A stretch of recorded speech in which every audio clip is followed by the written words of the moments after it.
है, लेकिन हमें ये बॉन्ड इंथैल्पी गिवन नहीं है, तो ये हमें निकालनी पड़ेगी ब्रोकन वाली। तो ब्रोकन वाली क्या होगी, देखिए कौन कौन से बॉन्ड टूटे हैं, ये वाला बॉन्ड टूटा है और ये वाला बॉन्ड टूटा है।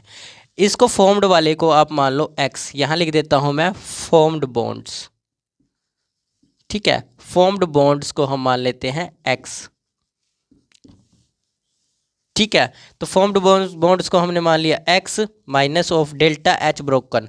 डेल्टा एच ब्रोकन निकाल लीजिए। इसकी इंथैल्पी आपको गिवन कितनी है, 430 गिवन है, 430 प्लस ऑफ इसकी कितनी गिवन है, 242, वो भी 1/2 है ना आगे, तो 242, इसके भी 1/2 आगे गिवन है, ठीक है। इन दोनों को आप ब्रैकेट्स में बंद कर लो।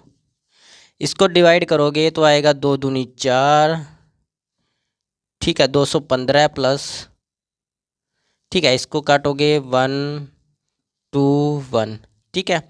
इनको दोनों को जोड़ दो और x की वैल्यू निकालनी है। ये वाली गिवन है हमें -91, क्योंकि बॉन्ड फॉर्मेशन ऑफ ये बॉन्ड फॉर्मेशन की ये रही, ठीक है।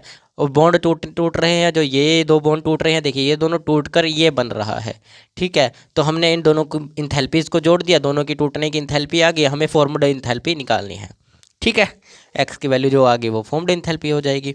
इनको जोड़ो, ये आपका आएगा 15 16 और ये आ जाएगा 3 और ये हो जाएंगे 3, 336 माइनस के x, इधर माइनस के 91, इधर जाएगा माइनस के 91 प्लस माइनस के 336 इज इक्वल टू एक्स आ गया।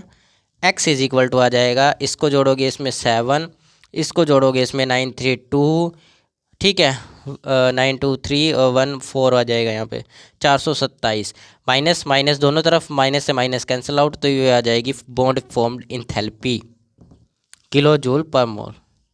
तो ये आपकी बॉन्ड मोल इंथैल्पी आ जाएगी। बस ये फॉर्मूला याद रखिएगा, ठीक है, ये वाला फॉर्मूला याद रखिएगा, क्योंकि हमें ये गिवन था बॉन्ड इंथैल्पी ब्रोकन वाला, ठीक है। तो हमने इसको निकाल लिया।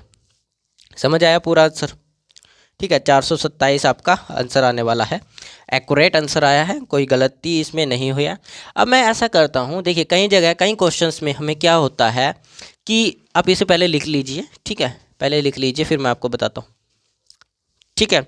ये स्क्रीनशॉट खींच ले। देखिए पहले क्या होता है, जो हमें गिवन, जब आगे क्वेश्चन आएंगे तो उनमें कई बार हमें गिवन नहीं होगा बॉन्ड इंथैल्पी क्या होती है, तो हमें कुछ बॉन्ड इंथैल्पीज़ याद करनी होती हैं।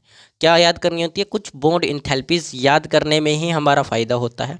तो मैं आपको यहाँ टेबल पे लिखवा देता हूँ कि कौन कौन सी बॉन्ड इंथैल्पीज़ हमें याद रखनी है, ठीक है। तो पहले आप ये कर लीजिए, फिर हम आगे आपको बॉन्ड इंथैल्पीज़ बताते हैं, फिर हम आगे के क्वेश्चन सॉल्व करेंगे, ठीक है।